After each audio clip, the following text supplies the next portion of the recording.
Why does your loved one with dementia think that you don't do anything for them, that you never help them? So, this can be one of the most frustrating things for caregivers, especially when you have oldest daughters, sons, like granddaughters, anyone. You're really putting your life on hold in a lot of situations. You're giving up work, you're giving up time with your family, so many things to come take care of your loved one with dementia, and then they just say you don't do anything. Some of it is because memory, of course, they can't remember what happened 5 minutes ago, so they don't remember it happening. But also they can remember feel and how they felt about something, not necessarily what they did. If they were embarrassed or cold or uncomfortable because they had to take a shower, because you had to clean them, you had to do some personal care, they can then transfer that feeling onto you. So that's usually what's happening. They're saying, like, no, you're mean to me, you do all this awful stuff for me, you don't help me, because they felt like they're battling that battle inside themselves where they can't care for themselves. So they're going to blame it on the next closest person.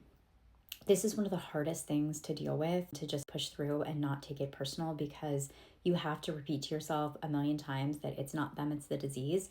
It really does feel like you just want to throw in the towel and walk out the door, because how much you're having to give up, how time consuming and all encompassing dementia care is, especially if you're caring for them at home without any help. To be blamed for this, it's really hurtful.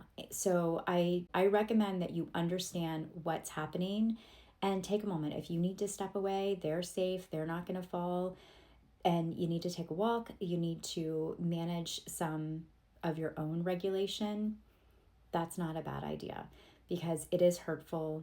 But I know exactly how difficult it is to care for someone as a caregiver for dementia. And then it's even more frustrating to feel like no one sees that. I think where we see some of the biggest fights is also the siblings, where you have other siblings or other family members that also don't understand how difficult it is.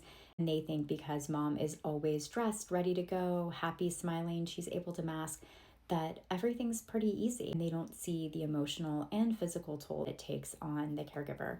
So that is another thing that as a care manager will come in and will just report, will explain the process to the family so that everyone can be on board, understand how much of a toll that it can take on anyone. Try to switch out and give other people opportunities to experience that, to see how challenging it is. But again, that's why they do it. So often it isn't you, it's the disease. It isn't them, it's the disease. But that is something that is really difficult to manage.